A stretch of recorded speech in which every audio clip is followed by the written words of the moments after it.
Assalamualaikum warahmatullahi wabarakatuh. Perkenalkan, nama saya Ganesha Sidik dengan NIM 25020 10214007 pada mata kuliah Perekonomian Indonesia kelas MJ419.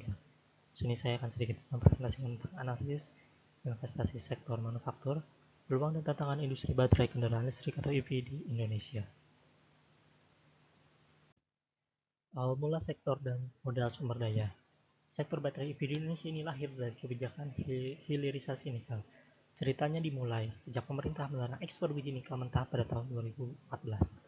Lalu mulai diperketat lagi pada tahun 2020. Dan kebijakan ini memicu gelombang investasi besar, terutama dari Tiongkok dengan dua kawasan industri utama, yaitu ada di Morowali dan di Weda Bay. Kenapa Indonesia bisa masuk ke industri ini? Karena modal alaminya yang sangat mendukung. Dari 6 bahan baku utama baterai EV, 4 diantaranya yaitu nikel, bauksit, mangan, dan juga tembaga tersedia di Indonesia. Dengan modal ini, pemerintah menargetkan Indonesia menjadi salah satu dari 50 produsen baterai EV terbesar dunia pada tahun 2045. Dari sisi permintaan, penjualan kendaraan listrik di Indonesia melonjak menjadi 152,5% pada awal tahun 2025. Tapi catatan menariknya, mayoritas EV yang terjual itu masih produk buatan Tiongkok. Jadi sektor ini masih dalam masa transisi dari yang tadinya cuma penyedia bahan mentah, sekarang bergerak menuju manufaktur yang punya nilai tambah lebih tinggi. Salah satu bukti keseriusan transisi ini adalah proyek konsorsium antara Antam, IBC, dan CATL atau CBL dari Tiongkok. Ini ekosistem baterai EV terintegrasi terbesar di Asia Tenggara, mencakup tambang di Halmahera Timur sampai pabrik di Karawang, dengan nilai investasi sekitar 5,9 miliar dolar Amerika atau setara 96 triliun rupiah, dan dijadwalkan mulai beroperasi komersil pada akhir tahun 2026. Faktor daya tarik sektor ini bagi investor. Yang pertama adalah cadangan nikel Indonesia yang sangat besar. Ini adalah bahan baku utama untuk katoda baterai jenis NCM. Kedua, nilai tambahnya tinggi sekali. Nilai nikel bisa naik mencapai 67 kali lipat kalau diolah menjadi baterai EV dibanding dijual sebagai bahan mentah. Ketiga, skalanya besar. Pemerintah membuka peluang investasi ekosistem baterai senilai 121 miliar dolar Amerika. Ini adalah bagian dari proyeksi total hilirisasi senilai 618 miliar dolar yang bisa menyerap lebih dari 3 juta lapangan kerja. Keempat, ada momentum global yang sangat menguntungkan. Ketika negara produsen nikel lain seperti Australia dan Filipina sedang melemah, produksi nikel di Indonesia justru sedang naik. Lalu yang kelima adalah ekosistem terintegrasi. Jadi investor bisa masuk dari tahap tambang sampai manufaktur sel baterai hanya dalam satu rantai pasok.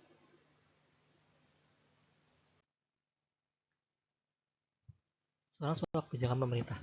Yang paling utama adalah Peraturan Presiden Nomor 79 Tahun 2023 yang merupakan revisi dari Perpres 55 Tahun 2019. Aturan ini memberi insentif biaya masuk 0% untuk impor, lalu PPNBM 0% serta keringanan pajak daerah untuk kendaraan listrik. Ada juga ketentuan soal tingkat komponen dalam negeri atau TKDN yang minimal 40% untuk periode 2019 sampai 2026, lalu naik jadi 60% untuk periode 2027 sampai 2029.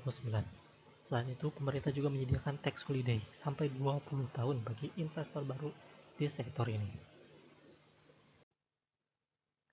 Selain itu, pemerintah juga memberikan insentif PPN ditanggung pemerintah melalui PMK nomor 38 tahun 2023. Tapi ada batasannya juga. Fasilitas impor dan PPNBM ini cuma berlaku sampai akhir tahun 2025. Setelah itu, produsen wajib memenuhi kewajiban produksi lokal sesuai dengan TKDN sampai tahun 2027.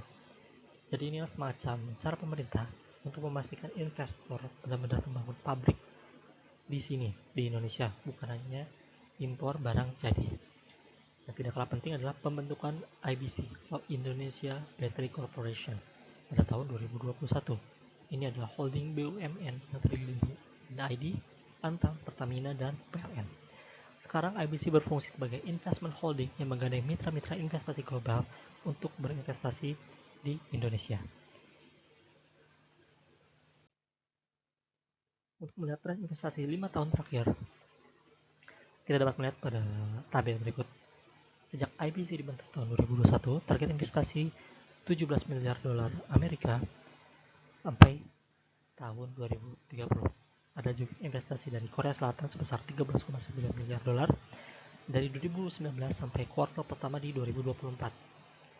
Kemudian pada periode 2024 sampai Maret 2025, 7 produsen EV berinvestasi senilai 15,4 triliun.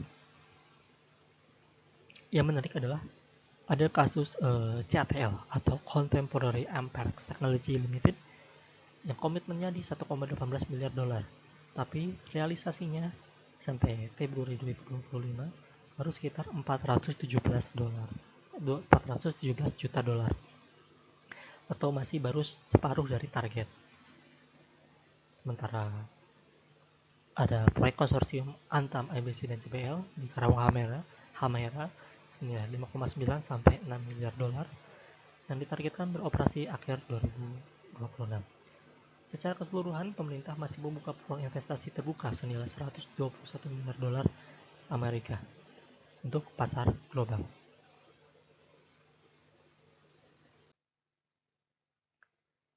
Jika kita melihat pola investasinya di sektor ini, polanya dilaksanakan secara berjenjang. Pada fase pertama, tahun 2019 sampai 2022, fokusnya ada di tambang dan smelter. Lalu pada tahun 2022 sampai 2024, fokusnya ada di prekursor dan katoda. Lalu pada fase ketiga, dari 2024 sampai 2026, ini sudah mulai masuk ke manufaktur sel baterai dan juga perakitan kendaraan EV. Tapi realisasi investasi ini tidak selalu sesuai dengan komitmen awal. Contohnya pada kasus CATL tadi yang masih separuh dari yang ditargetkan karena situasi geopolitik global yang dinamis dan politik yang sedang memanas di akhir-akhir ini.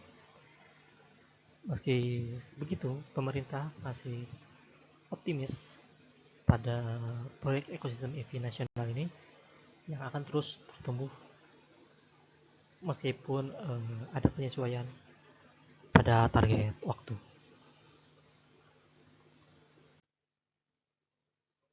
Lalu siapa saja investor asing di sektor ini? Yang paling menonjol adalah CATL dari Tiongkok lewat joint venture PT Catip bersama IBC dan juga Ningbo CBL, gabungan dari CATL, Bloomberg dan juga Legend yang jadi mitra utama proyek Karawang Halmahera Timur. Selain itu ada Hong Kong CBL Limited yang bersama Antam membentuk PT Veni Haltim, lalu Zhejiang Huayu Cobalt dan EV Energy yang punya proyek 30 gigawatt awal per tahun di Maluku Utara. Lalu ada investor dari Korea Selatan yang juga kontributor signifikan sejak tahun 2019.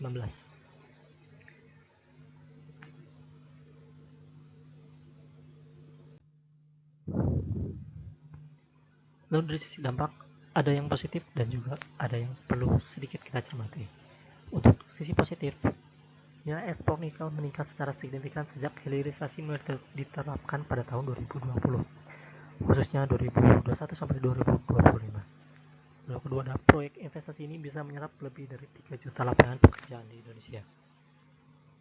Yang ketiga, Indonesia bergeser dari yang tadinya cuma masuk bahan setengah jadi, sekarang menjadi arsitek rantai pasok kendaraan listrik dan juga stainless steel di dunia. Yang perlu kita cermati, yang pertama adalah investasi ini masih didominasi oleh satu negara saja, yaitu Tiongkok. Jadi sangat rentan terhadap dinamika geopolitik global. Yang kedua, produk EV yang beredar di pasar domestik kita sendiri masih didominasi oleh merek asing. Yang ketiga adalah ekspansi tambang dan smelter yang masif juga masih menambah tekanan pada aspek lingkungan, keberlanjutan lingkungan dan juga keselamatan lingkungan. Untuk peluang dan tantangan ke depan. Untuk peluang ke depan ada 4 hal utama. Indonesia berpotensi menjadi basis manufaktur baterai terbesar di Asia Tenggara. Ada momentum pelemahan produsen nikel bersaing global, seperti tadi contohnya adalah Filipina dan Australia. yang sedang melemah. Lalu insentif fiskal jangka panjang yang memberi kepastian bagi investor untuk berinvestasi di Indonesia. Lalu pasar kendaraan listrik domestik yang terus tumbuh dengan sangat cepat. Di sisi lain, tantangan yang tidak bisa kita abaikan, industri ini masih bergantung pada bahan pendukung impor.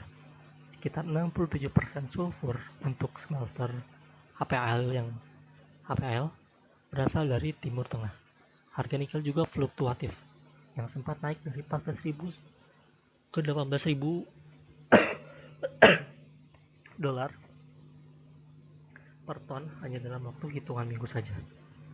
Ada juga risiko realisasi investasi yang meleset dari target, dan juga kenaikan tarif royalti lewat kebijakan RKB dan tuntutan keberlanjutan lingkungan yang semakin ketat.